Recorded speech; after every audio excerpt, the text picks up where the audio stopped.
സ്തുതിയും പുകഴ്ചയും ഉണ്ടായിരിക്കട്ടെ. അപ്പം ഞാൻ പോരാൻ നേരത്ത് ഈ പയ്യന് വന്നേച്ചും പറഞ്ഞു, അച്ഛാ എൻ്റെ കാലെ തൊട്ടൊന്ന് പ്രാർത്ഥിക്കണമെന്ന് പറഞ്ഞു.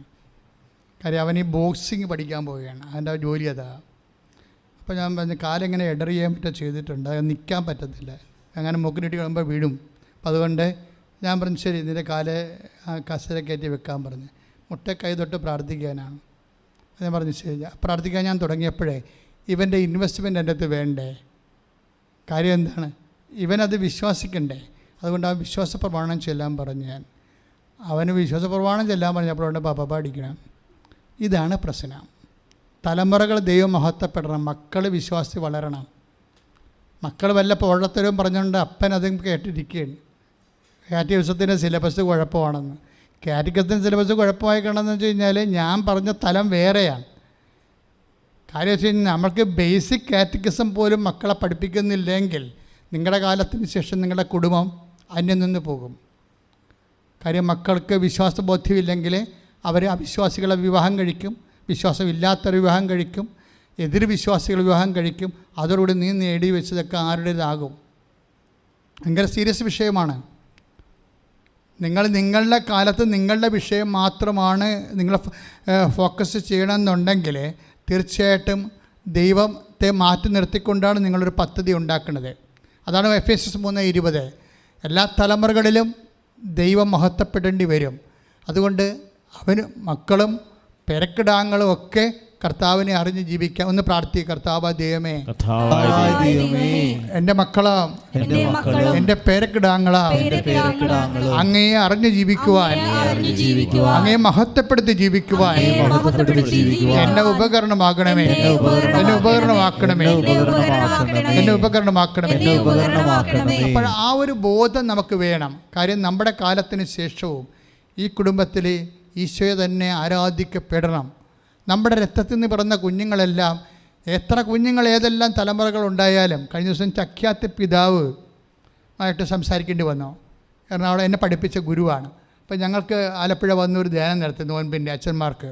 പിതാവ് പോകാൻ നേരത്ത് കൊടുത്ത സന്ദേശം പിന്നീട് ഞങ്ങളുടെ പിതാവ് അനാവറമ്പ പിതാവ് വിശദീകരിച്ച് തന്നപ്പോഴേ അവർ തമ്മിലുള്ള ഇൻബിറ്റ്വീൻ ടോക്കിൽ പറഞ്ഞു, ചക്യാത്തി പിതാവിനെ പട്ടം കൊടുത്ത പിതാവിനെ ചക്യാത്തി പിതാവിനെ അറിയാം. അങ്ങനെ പട്ടം കൊടുത്ത് അതിക്ക് മുമ്പ് പട്ടം കൊടുത്ത പിതാവിനെ അറിയാം, അതിക്ക് മുമ്പ് പട്ടം കൊടുത്ത പിതാവിനെ അറിയാം. അങ്ങനെ 16-ാം നൂറ്റാണ്ട് വരെ എത്തുമ്പോൾ ഒരു ഓർത്തഡോക്സ് പിതാവാണ് ചക്യാത്തി പിതാവിൻ്റെ അങ്ങേ തലക്ക് നിൽക്കണത്. പട്ടം കൊടുത്തതിൻ്റെ കാര്യം കയ്യൊപ്പ് വഴിയാണല്ലോ ഇത് അധികാരം അഭിഷേകം കൈമാറണത്. അപ്പം അതുകൊണ്ട് നമ്മളുടെ മക്കളുടെ കാലം മുഴുവനും നിൻ്റെ വിശ്വാസം പകർന്ന് പോകണം. അതിനുവേണ്ടി നീ കർത്താവിൻ്റെ ദിവസം കണ്ണീരോടെ പ്രാർത്ഥിക്കുക. കർത്താവായ ദൈവമേ, എഫേസ്യൻസ് 3:20 അനുസരിച്ചുകൊണ്ട് എൻ്റെ തലമുറകള്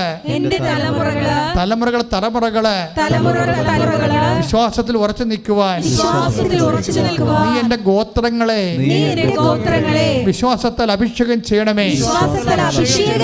ശ്രദ്ധിക്കട്ടെ, നിങ്ങൾ ദൈവമായിട്ട് ഇൻറ്റിമേറ്റ് ആകുകയാണ്.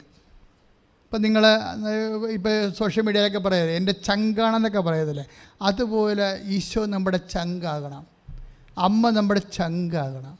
ഇൻറ്റിമസിയുടെ അകത്ത് വലിയ കാര്യമുണ്ട് ഇതിൻ്റെ അകത്ത്. എന്നുവെച്ചാൽ ആത്മബന്ധം. കാര്യം ഈശോ പറഞ്ഞ ആത്മബന്ധം ഉണ്ടായാൽ വെളിപാടുകളുണ്ടാകും. നമുക്ക് ഇപ്പം നമുക്ക് ജപ്തി നടപടിയാണെന്ന് വിചാരിച്ചോ, പക്ഷേ അതിൻ്റെ വഴി ആർക്കറിയാം? ദൈവത്തിന് അറിയാം. നീ ഇപ്പം ജപ്തി നടപടിയാണ് നിനക്ക്, നീ രക്ഷപ്പെടാനുള്ള വഴി ആർക്കറിയാം? ദൈവത്തിന് അറിയാം. അതുകൊണ്ടാണ് എന്താ പറയണത്, നീ നടക്കേണ്ട വഴി.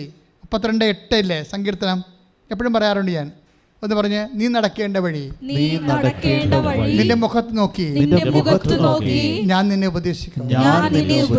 അപ്പം നീ ഇസ്രയേലിലാണോ, ഇസ്രയേലിലാണോ അതുപോലെ തന്നെ മാൾട്ടയിലാണോ അല്ലെങ്കിൽ ഓസ്ട്രേലിയയിലാണോ പോകുന്നത്? കഴിഞ്ഞ ദിവസം ഒരു സാക്ഷി വഴി എടുത്തത് എന്താ വെച്ചാൽ അയാൾക്ക് ഇസ്രയേലിൽ പോകണം. മെസ്സേജ് എടുത്തപ്പോൾ ഞാൻ പറഞ്ഞ് ഇസ്രയേലിൽ പോകാൻ പറ്റത്തില്ലെന്ന് പറഞ്ഞു. അപ്പോൾ അയാൾ പറഞ്ഞു എന്നാ വെച്ചാൽ ഞാനെല്ലാം സെറ്റ് ചെയ്ത് ഏജൻറ്റുമായിട്ടൊക്കെ സംസാരിച്ച് വെച്ചിരിക്കുകയാണ്. ഞാൻ പറഞ്ഞു മെസ്സേജ് ഇല്ല, മാൾട്ടയിൽ പോയിക്കൊള്ളാൻ പറഞ്ഞു. കരയാക്കി റബ്ബർ വിൽപ്പന റബ്ബർ കട പൂട്ടിപ്പോയി, കടം കുറേ ഉണ്ട്. പക്ഷേ എന്താ ഇസ്രയേലിൽ പോകണ്ടെന്ന് പറഞ്ഞത്? എന്താ ഇസ്രയേലിൽ പോകേണ്ടത്? മെസ്സേജ് എടുക്കുമ്പോൾ ഇസ്രയേൽ പോകണ്ടെന്ന് പറയാൻ എന്താ കാരണം? അയാൾ ആ മെസ്സേജ് കിട്ടണവരെ ഇസ്രായേലിൽ പ്രശ്നമൊന്നുമില്ല. 3 ദിവസം കഴിഞ്ഞപ്പോൾ ഹമാസ് 11 പേരെ കൊന്നവിടെ. കഴിഞ്ഞ ആഴ്ച 11 പേരെ ഇസ്രായേൽക്കാരെ കൊന്നു. അപ്പോൾ തീർച്ചയായിട്ടും റംസാൻ കാലത്ത് യുദ്ധം ഉറപ്പാണ്. അപ്പോൾ ഇയാൾ അവിടെ ചെന്ന് കഴിഞ്ഞാൽ ചെല്ലാനും പറ്റത്തില്ല, കാശ് കൊടുത്താൽ പോയതാണ് തന്നെ. ഏത് കാലത്താണ് സെറ്റിൽമെൻറ്റ് വരുമെന്ന് നമുക്കറിയത്തില്ല. അപ്പോൾ ഇതുപോലെ വരാൻ പോകുന്ന കാര്യങ്ങൾ ഈശോയ്ക്ക് അറിയാം.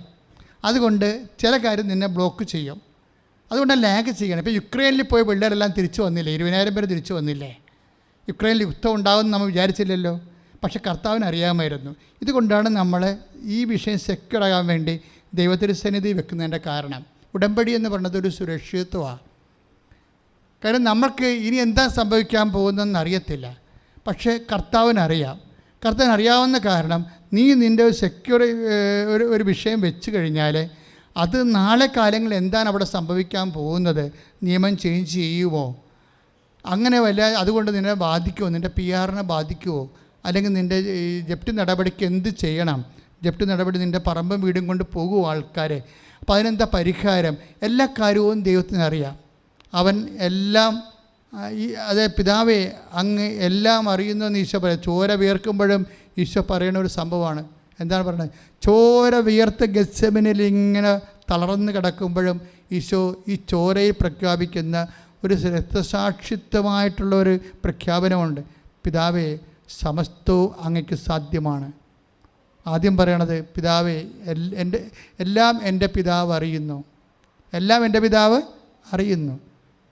പിതാവ് അറിയുന്ന കാരണം അത് പുത്രനും അറിയുന്നു. അപ്പോൾ നിൻ്റെ ജീവിതത്തിൻ്റെ ഭാവികളെല്ലാം ദൈവം കൃത്യമായിട്ട് അറിയും. അപ്പോൾ നീ വെച്ചിരിക്കേണ്ട കാര്യം യുക്രൈനിലാണ് കഴിഞ്ഞ കൊല്ലം വെക്കണമെന്നുണ്ടെങ്കിൽ വെച്ചതുകൊണ്ട് അറിയാൻ പാടാത്തത് കൊണ്ടല്ലേ പോയിട്ട് ഇപ്പോൾ തിരിച്ചു വന്നില്ലേ.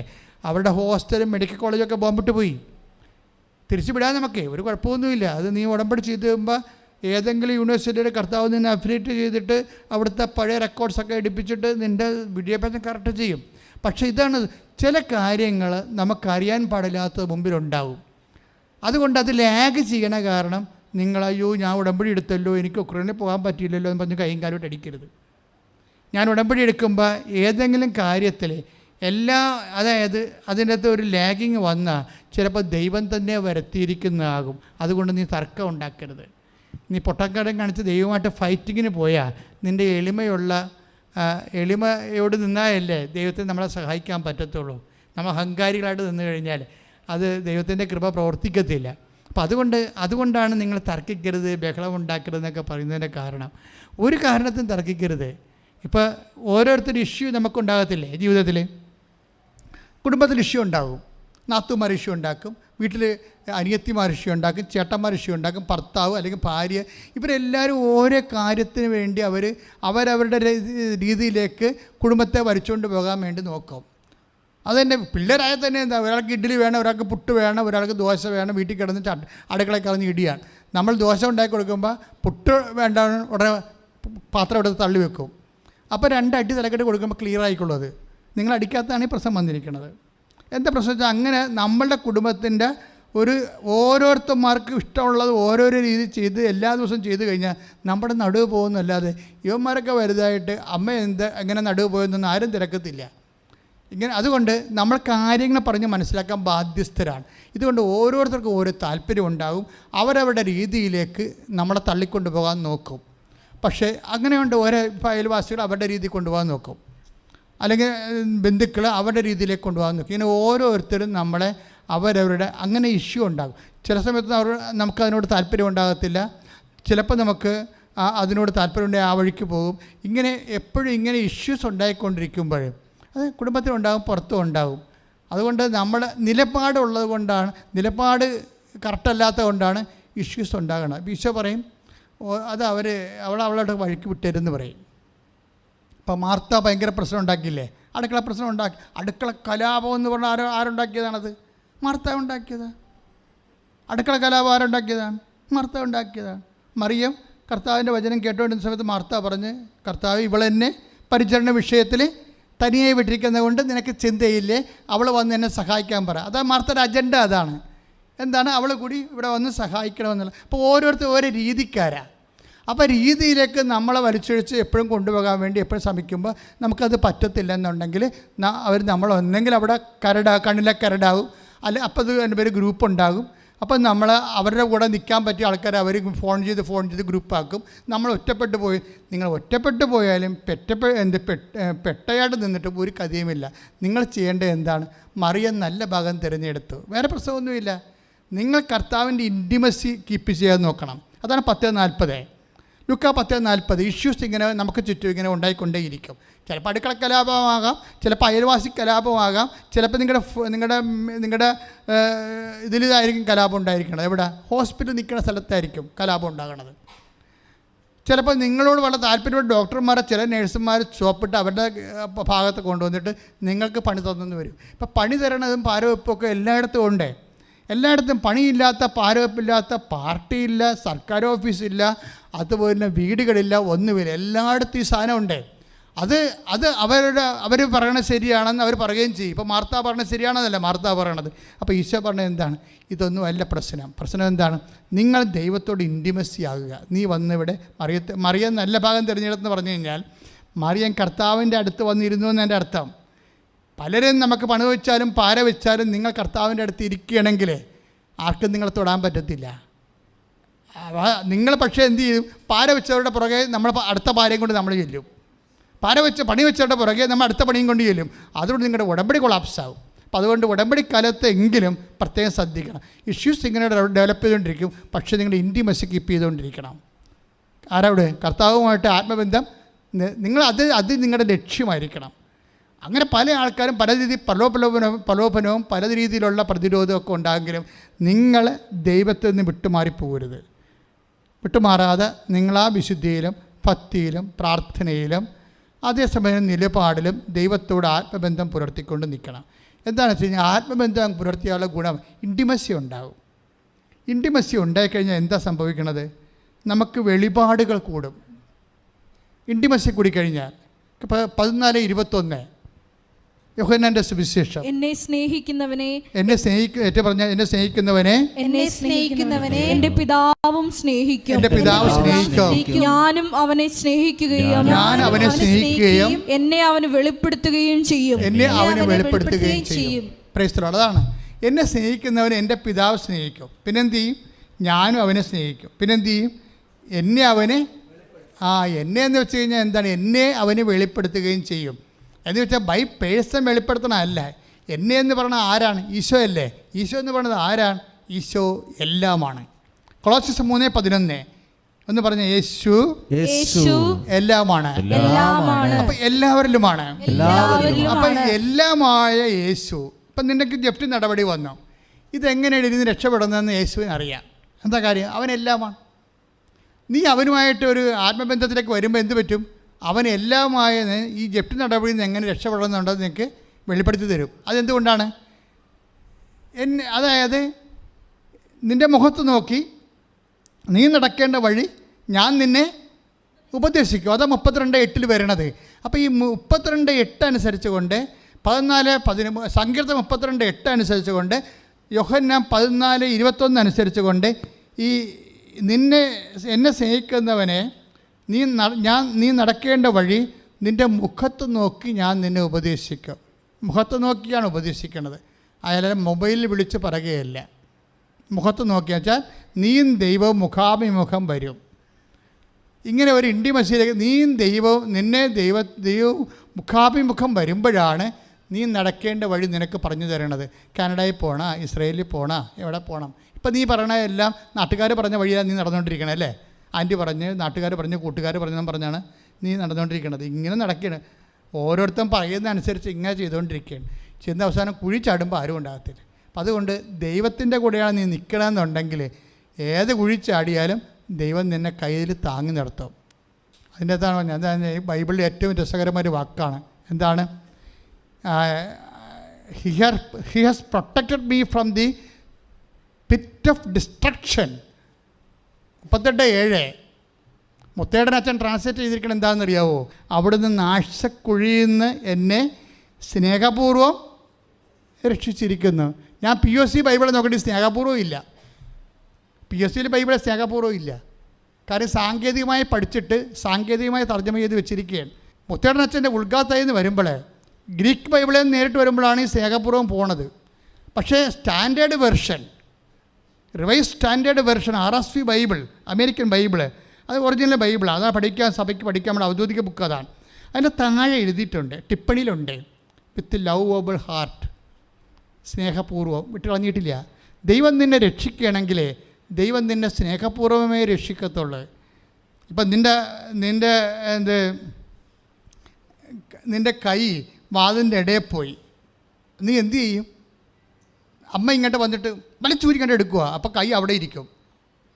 നിൻ്റെ കൈ വാതിൻ്റെ ഇടയിൽ പോയി കഴിഞ്ഞാൽ നിൻ്റെ നീ കിടന്ന് കാറുമ്പോൾ അമ്മ വരും.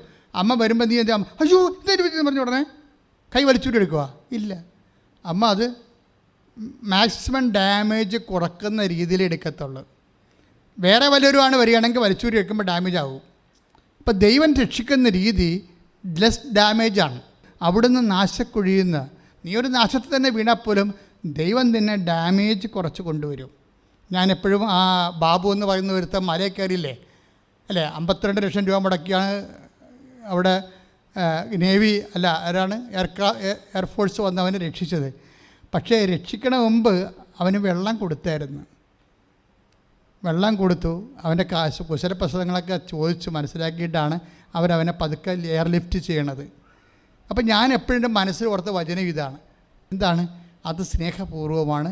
അപ്പോൾ വേറെ ഒരു ആളാണെങ്കിൽ,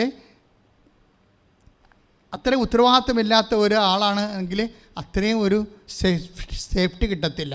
ദൈവം നമുക്ക് തരുന്നത് സേഫ്റ്റിയാണ്, സംരക്ഷിക്കും നമ്മളെ. ഈ സംരക്ഷണം നഷ്ടപ്പെടുന്ന ഇൻറ്റിമസി പോകുമ്പോഴാണ് സംരക്ഷണം പോണത്. അതുകൊണ്ട് നിങ്ങൾ ഇൻറ്റിമസി സൂക്ഷിക്കാൻ നോക്കണം ദൈവമായിട്ട്.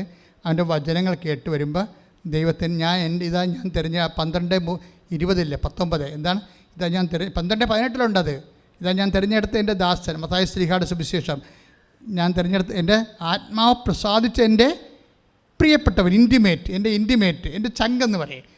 അതായത് അവൻ്റെ മേൽ എൻ്റെ ആത്മാവിനെ ഏക്കും. അപ്പോൾ അത് സംരക്ഷണമുണ്ട് എൻ്റെ അകത്ത്. എപ്പോഴും വരണത് ഈ ദൈവസ്നേഹം നഷ്ടപ്പെടുമ്പോഴാണ് സംരക്ഷണം പോണത്. ഉടമ്പടിയുടെ കാര്യങ്ങൾ നിങ്ങളിപ്പോൾ പത്രം കൊടുക്കുകയാണ്, അല്ലെങ്കിൽ രോഗികൾക്ക് കൊണ്ട് ഇനിയിപ്പോൾ രോഗികളെ കാണാവില്ല, ഏത് രോഗികളെ പണിയാണ് ഇപ്പോൾ രോഗികൾക്കൊന്നും ഇല്ലല്ലോ. അത് ഇവിടെ രോഗികളൊക്കെ ഉണ്ട്, അവിടെ ചെന്നാൽ മതി, ഗവൺമെൻറ് ആശുപത്രി. ഇതെവിടെയാണ് 10-12 കിലോമീറ്റർ വണ്ടി കയറി പോകണമല്ല, പിന്നെ തിരിച്ചു വരണം. ഇനിയിപ്പോൾ വല്ല കൊറോണയൊക്കെ ഉണ്ടെങ്കിൽ നമുക്ക് പിടിക്കുകയില്ല. ഇങ്ങനെ ഓരോ ഉടായ്പും പറഞ്ഞ് അവിടെ ഇരിക്കും. കർത്താവിൻ്റെ വേല ചെയ്യത്തില്ല. ഈസി ആയിട്ട് പത്രം കൊടുത്തേച്ചും രോഗികളെ കാണത്തില്ല. അങ്ങനെയൊക്കെ വരുമ്പോൾ ദൈവമായിട്ട് ബാർഗൈൻ ചെയ്യും.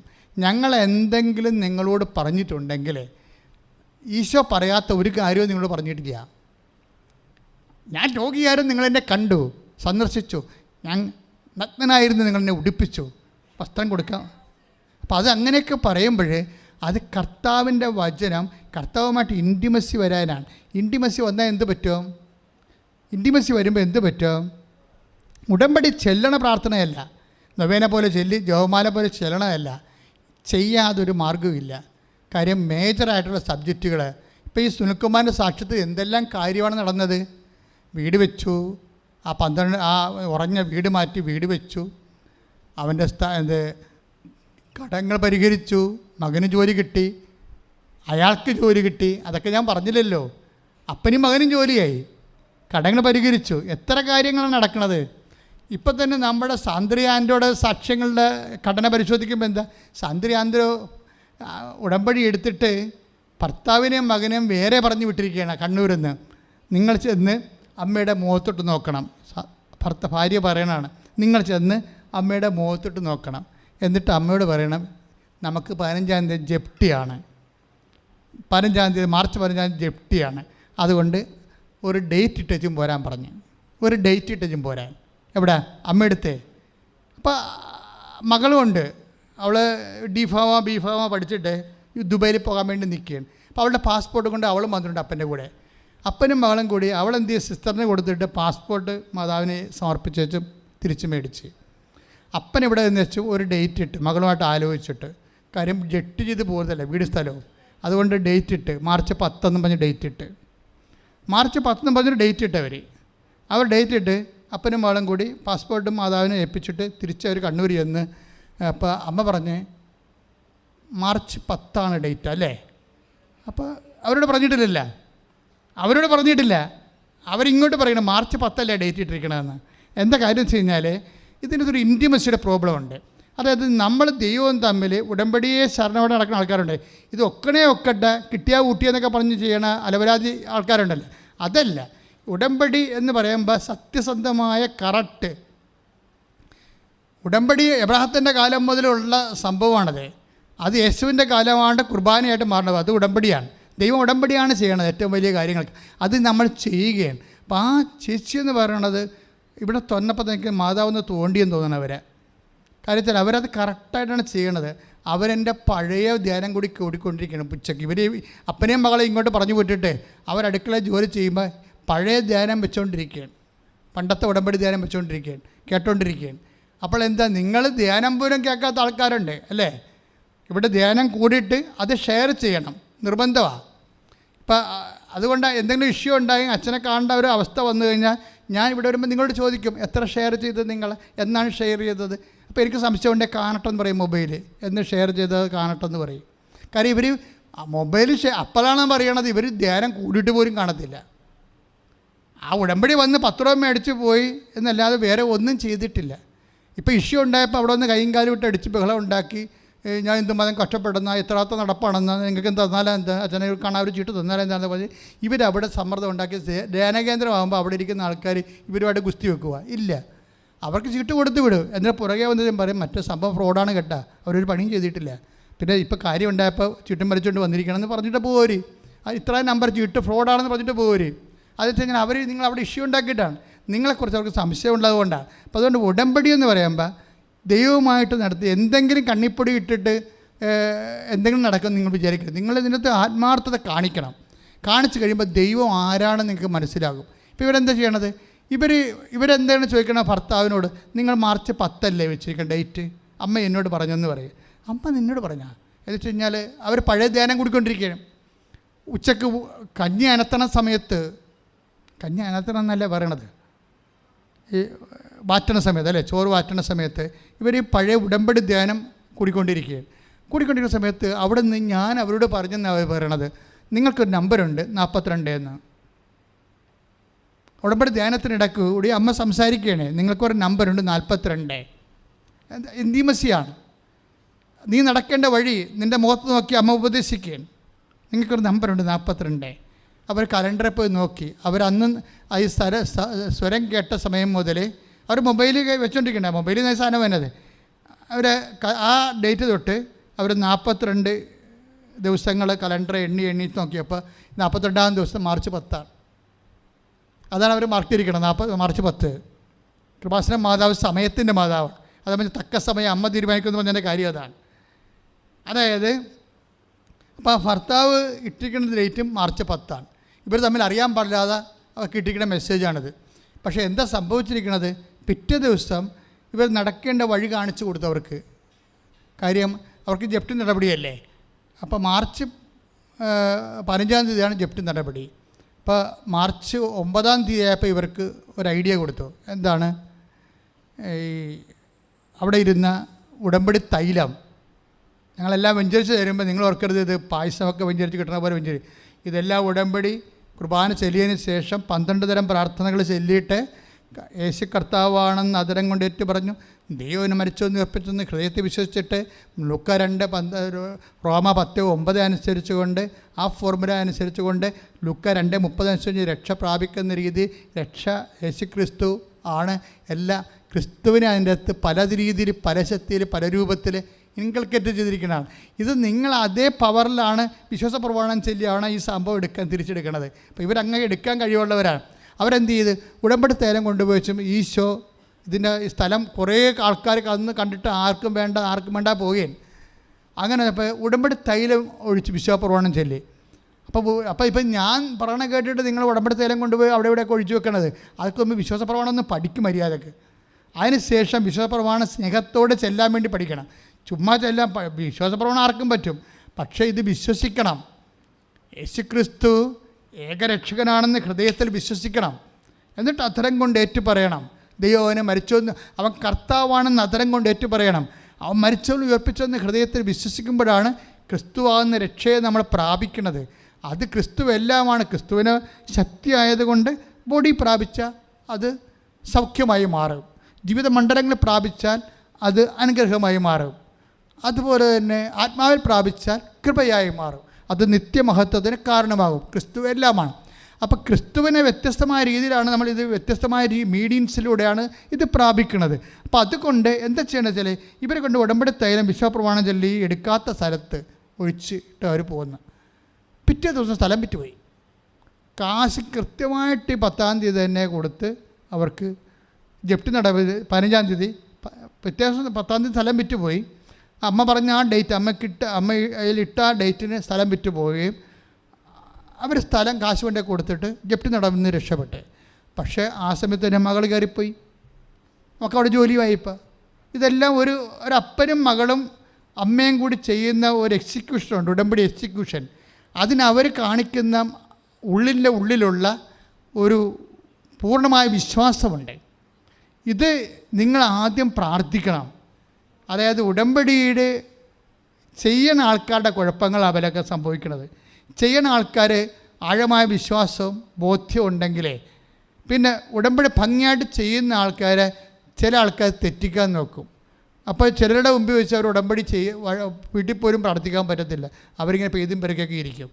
നിങ്ങളത് മൈൻഡ് ചെയ്യരുത്. വീട്ടിൽ എന്തെല്ലാം ഇതുപോലെ പിശാച് വന്ന ഭർത്താവിൻ്റെ രൂപത്തിലാണ്, ഭാര്യയുടെ രൂപത്തിലാണ്, നാത്തിൻ്റെ രൂപത്തിലാണ്, മക്കളുടെ രൂപത്തിലാണ് വന്നിട്ട് പിറുപിറുത്തോണ്ടിരിക്കും. പിറുപിറുപ്പ് തുടങ്ങുമ്പോഴത്തേനും ഓർക്കുക ഇത് ദൈവത്തിൻ്റെ അല്ല, ഇത് മറ്റേ കക്ഷിയാണ്. നിങ്ങൾ മൈൻഡ് ചെയ്യേണ്ട ആവശ്യമില്ല. നിങ്ങൾ ദൈവത്തിൻ്റെ കൂടെ ഉറച്ചു നിന്നുകൊണ്ട് നിങ്ങൾ ഏറ്റവും ജോലി അങ്ങോട്ട് പൂർത്തിയാക്കുക, ഭംഗിയായിട്ട് ചെയ്യുക. അതുകൊണ്ട് സ്വസ്ഥമായിട്ടിരിക്കുക. ഉടമ്പടിയുടെ സാക്ഷ്യങ്ങൾ 1 by 1 ആയിട്ട് നിങ്ങൾ കേട്ടുകൊണ്ടിരിക്കണം. ഒന്ന് എഴുന്നേറ്റ് എല്ലാവരും സ്തുതിക്കട്ടെ, സ്തുതിക്കട്ടെ. ഹല്ലേലൂയ, ഹല്ലേലൂയ, ഹല്ലേലൂയ, ഹല്ലേലൂയ, ഹല്ലേലൂയ, ഹല്ലേലൂയ, ഹല്ലേലൂയ, ഹല്ലേലൂയ.